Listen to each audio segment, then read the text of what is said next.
안녕하세요 여러분. 오늘 하루도 주님의 위로하심과 세임 주심이 여러분의 하루에 가득하기를 축복합니다. 오늘 본문은 신명기 9장입니다. 이스라엘아 들으라. 네가 오늘 요단을 건너 너보다 강대한 나라들로 들어가서 그것을 차지하리니 그 성읍들은 크고 성벽은 하늘에 닿았으며 크고 많은 백성은 네가 아는 아낙 자손이라. 그에 대한 말을 내가 들었나니 이르기를 누가 아낙 자손을 등이 당하리요 하거니와 오늘 너는 알라. 네 하나님 여호와께서 맹렬한 불과 같이 네 앞에 나아가신즉 여호와께서 그들을 멸하사 네 앞에 엎드러지게 하시리니 하나님 여호와께서 내게 말씀하신 것 같이 너는 그들을 쫓아내며 속히 멸할 것이라. 네 하나님 여호와께서 그들을 내 앞에서 쫓아내신 후에 내가 심중에 이르기를 내 공의로움으로 말미암아 여호와께서 나를 이 땅으로 인도하여 들여서 그것을 차지하게 하셨다 하지 말라. 이 민족들이 악함으로 말미암아 여호와께서 그들을 네 앞에서 쫓아내심이니라. 네가 가서 그 땅을 차지하면 네 공의로 말미암도 아니며 네 마음이 정직함으로 말미암도 아니요 이 민족들이 악함으로 말미암아 네 하나님 여호와께서 그들을 내 앞에서 쫓아내심이라. 여호와께서 이같이 하시면 내 조상 아브라함과 이삭과 야곱에게 하신 맹세를 이루려 하심이니라. 그러므로 네가 알 것은 내 하나님 여호와께서 네게 이 아름다운 땅을 기업으로 주신 것이 네 공의로 말미암음이 아니니라. 너는 목이 곧은 백성이라. 너는 광야에서 네 하나님 여호와를 경노하게 하던 일을 잊지 말고 기억하라. 내가 애굽 땅에서 나오던 날부터 이곳에 이르기까지 늘 여호와를 거역하시되 호렙산에서 너희가 여호와를 경노하게 하였으므로 여호와께서 진노하사 너희를 멸하려 하셨느니라. 그때 내가 돌판들 곧 여호와께서 너희와 세우신 언약의 돌판들을 받으려고 산에 올라가서 40주 40야를 산에 머물며 떡도 먹지 아니하고 물도 마시지 아니하였더니 여호와께서 두 돌판을 내게 주셨나니 그 돌판의 글은 하나님이 손으로 기록하신 것이요 너희의 총의 날에 여호와께서 산상 불 가운데서 너희에게 이르신 모든 말씀이니라. 40주 40야를 지난 후에 여호와께서 내게 돌판 곧 언약의 두 돌판을 주시고 내게 이르시되 일어나 여기서 속히 내려가라. 내가 애굽에서 인도하여 낸 내 백성이 스스로 부패하여 내가 그들에게 명령한 돌을 속히 떠나 자기를 위하여 우상을 부어 만들었느니라. 여호와께서 또 내게 말씀하여 이르시되 내가 이 백성을 보았노라. 보라 이는 목이 곧은 백성이니라. 나를 막지 말라. 내가 그들을 멸하여 그들의 이름을 천하에서 없애고 너를 그들보다 강대한 나라가 되게 하리라 하시기로 내가 돌이켜 산에서 내려오는데 산에는 불이 붙었고 언약의 두 돌판은 내 두 손에 있었느니라. 내가 본즉 너희가 너희 하나님 여호와께 범죄하여 자기를 위하여 송아지를 부어 만들어서 여호와께서 명령하신 돌을 빨리 떠났기로 내가 그 돌판을 내 두 손으로 들어 던져 너희의 목전에서 깨뜨렸노라. 그리고 내가 전과 같이 40주 40야를 여호와 앞에 엎드려서 떡도 먹지 아니하고 물도 마시지 아니하였으니 이는 너희가 여호와의 목전에 악을 행하여 그를 경노하게 하여 크게 죄를 지었음이라. 여호와께서 심히 분노하사 너희를 멸하려 하셨으므로 내가 두려워하였노라. 그러나 여호와께서 그때에도 내 말을 들으셨고 여호와께서 또 아론에게 진노하사 그를 멸하려 하셨으므로 내가 그때에도 아론을 위하여 기도하고 너희의 죄 곧 너희가 만든 송아지를 가져다가 불살라 찢고 티끌같이 가늘게 갈아 그 가루를 산에서 흘러내리는 시내에 뿌렸느니라. 너희가 다베라와 마사와 기브롯 핫다와에서도 여호와를 경노하게 하였느니라. 여호와께서 너희를 가데스 바네아에서 떠나게 하실 때 이르시기를 너희는 올라가서 내가 너희에게 준 땅을 차지하라 하시되 너희가 너희 하나님 여호와의 명령을 거역하여 믿지 아니하고 그 말씀을 듣지 아니하였나니 내가 너희를 알던 날부터 너희가 항상 여호와를 거역하여 왔느니라. 그때 여호와께서 너희를 멸하겠다 하셨으므로 내가 여전히 40주 40야를 여호와 앞에 엎드리고 여호와께 간구하여 이르되 주 여호와여 주께서 큰 위엄으로 속량하시고 강한 손으로 애굽에서 인도하여 내신 주의 백성 곧 주의 기업을 멸하지 마옵소서. 주의 종 아브라함과 이삭과 야곱을 생각하사 이 백성의 완악함과 악과 죄를 보지 마옵소서. 주께서 우리를 인도하여 내신 그 땅 백성이 말하기를 여호와께서 그들에게 허락하신 땅으로 그들을 인도하여 드릴 만한 능력도 없고 그들을 미워하기도 하사 광야에서 죽이려고 인도하여 내셨다 할까 두려워하나이다. 그들은 주의 큰 능력과 표심팔로 인도하여 내신 주의 백성 곧 주의 기업 이로소이다 하였노라. 아멘. 자, 신명기 9장에서 모세는 굳이 이 과거 이스라엘의 잘못들을 하나하나 들춰내죠. 그 이유는 그들로 하여금 그들이 결단코 그들 자신의 공의로움으로 뭔가 잘해서 가나안 땅에 들어가는 것이 아니라는 것을 분명하게 인식하고 그들이 어떤 존재였으며 하나님께서 어떤 은혜로 그들을 참으시고 그들을 마침내 인도하여 내셨는지 기억하도록 하기 위함이었습니다. 야, 이스라엘이 그동안 그들이 한계 있는데 보여준 그런 모습이 있는데 가나안 땅에 들어간다 한들 설마 가나안 땅에 들어간 것이 마치 자신들이 그럴 만해서 가나안 거주민들보다 의로워서 그랬다고 생각할 수 있을까? 이렇게 생각할 수도 있지만 그렇지가 않습니다. 저도 그렇지만 많은 목사님들이 설교 중에 세상은 악하지만 우리는 하나님의 백성들이니 하나님은 우리 편이시고 그들을 사랑하고 복음을 전해야 한다고 그렇게 쉽게 세상과 교회를 이렇게 갈라놓고 이분화, 양분화하는 그런 모습을 봅니다. 저도 종종 그러죠. 그런데 여러분 정말 교회가 세상보다 선한가요? 정말 교회가 세상보다 선한가요? 갓 교회 생활을 시작해서 은혜를 받고 허니문 기간을 보내고 있는 분들도 있겠지만 저도 처음에 교회 사람들이 다 천사로 보였어요. 처음에 은혜 받고는 날개만 안 달렸지 천사들이다 그런 생각했습니다. 목사님은 뭐 거의 예수님과 동기동창이라고 생각했었고 그런데 교회 생활 오래 해보신 분들은 교회가 세상보다 더해. 사람 보지 말고 예수님만 봐야 돼. 그런 말을 들어보기도 했을 테고 아마 누군가에게 그런 말을 해보신 적도 있을 겁니다. 오늘 이제 페북에서 언젠가 제가 주일 설교 때도 한번 언급했던 대전에서 택시 하시는 분이 올린 글에 제가 그래서 이제 그분을 직접 만나서 함께 식사하고 교제를 나누기로 했는데요. 이제 제가 한 수 배우고 싶어서 연락을 드렸습니다. 너무 이제 도전을 받고 있어가지고 근데 그분 목사님이 아니에요. 택시 운전하시는 분입니다. 대전에서 택시 하시는 이 분이 올린 글에 이런 글귀가 또 있어가지고 그게 마음에 너무 제 마음이 아프고 그랬어요. 뭐냐면 이 수도권에서 내려와서 대전에 내려와서 택시를 타는 분들 중에 교회를 다니는 분들은 이 기사님께 이 기사님이 그냥 먼저 내가 교회 다닌다 이런 얘기 나도 교회를 다니는 건 아니시지만 가끔씩 나가시는 정도인데 그런데 이제 막 먼저 나 교회 다니고 나 예수 믿고 이런 얘기 먼저 안 하시니까요. 근데 어떻게 얘기하다 보면 자기 교회 목사님들을 자랑하면서 그 설교 한번 들어보라고 그렇게 추천하는 일이 참 많답니다. 수도권에 내려온 분들의 경우에 대부분 분당과 안산에 있는 우리가 이름만 들으면 다 아는 여러분 TV만 CBS 이런 거 CTS 이런 거 키면 바로바로 나오시는 그 초대형교회 목사님 세 분이라고 해요. 그런데 그분이 이렇게 말하는데요. 저는 그분들의 설교를 들은 적도 없고 평생 들을 마음도 없습니다. 왜냐하면 그 설교를 추천하는 사람들의 태도가 택시 기사 신분에서 벗어나려면 들어야 한다는 식이기 때문입니다. 이렇게 말하는데 정말 한 대 맞는 것 같았어요.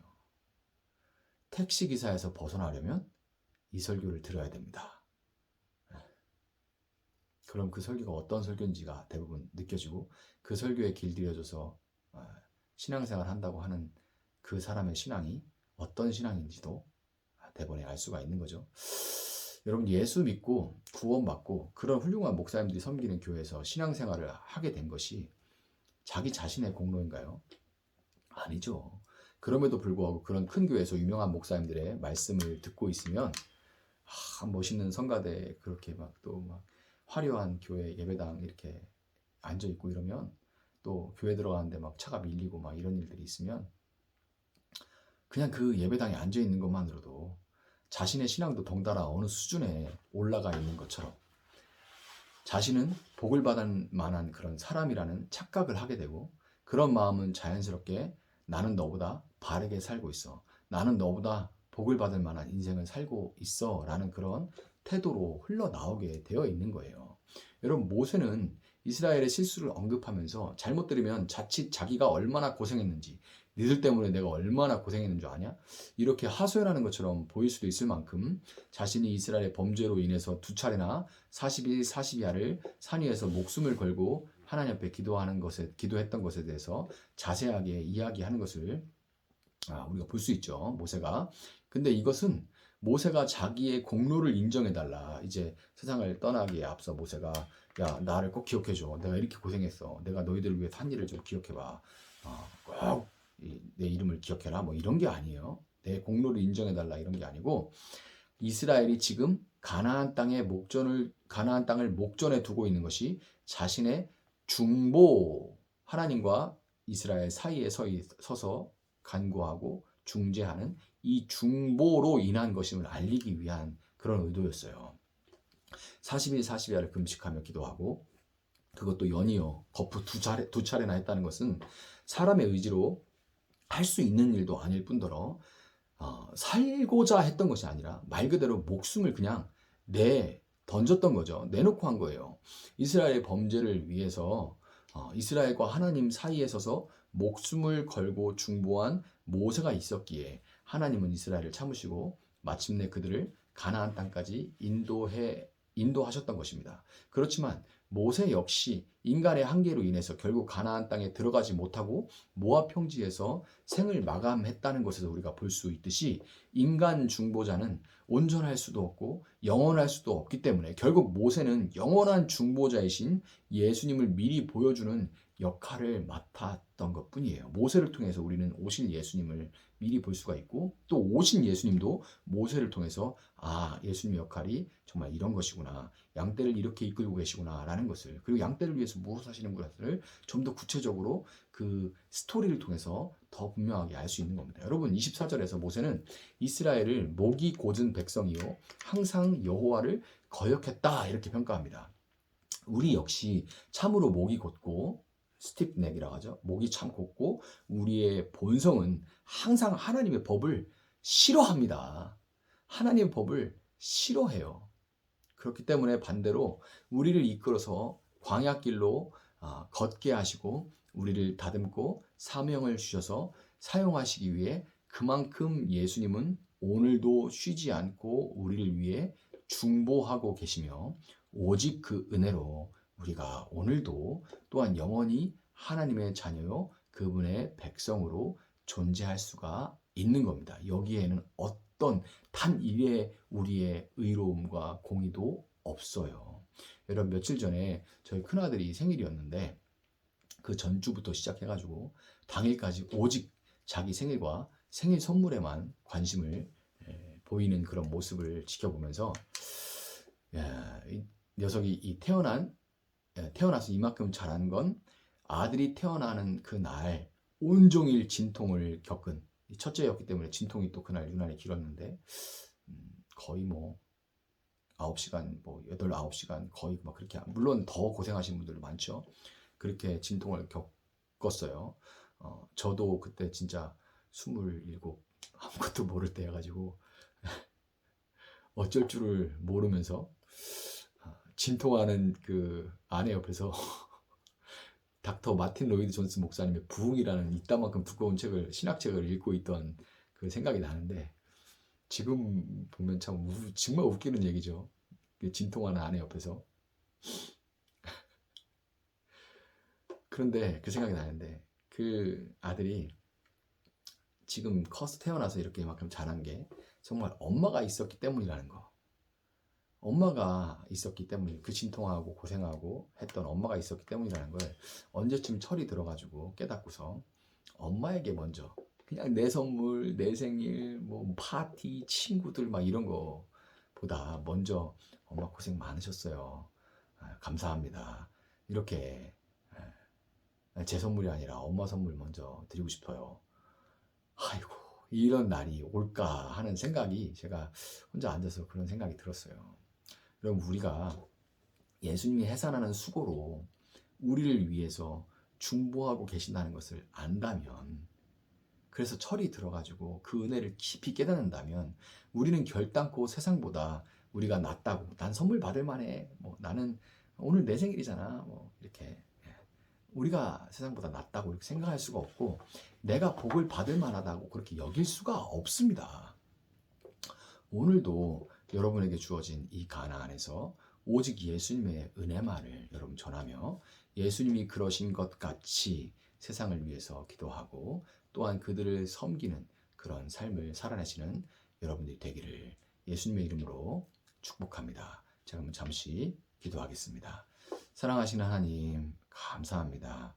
오늘도 저희에게 붙들고 살아갈 수 있는 말씀을 허락하여 주시니 참으로 감사합니다. 주님께서 이제도 또 오늘도 또 앞으로도 영원히 저를 위해 또 우리를 위해 하나님과 우리 사이에서 서 계시고 또 하나님 보좌 우편에서 지금도 중보하고 계시기에 우리가 오직 은혜로 이렇게 하나님의 자녀로 살아갈 수 있음을 고백합니다.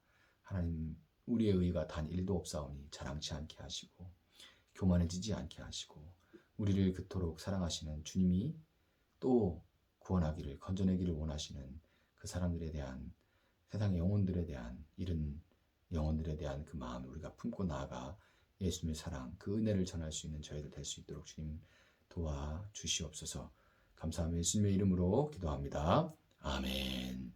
오늘 주신 말씀 붙들고 계속해서 기도합니다.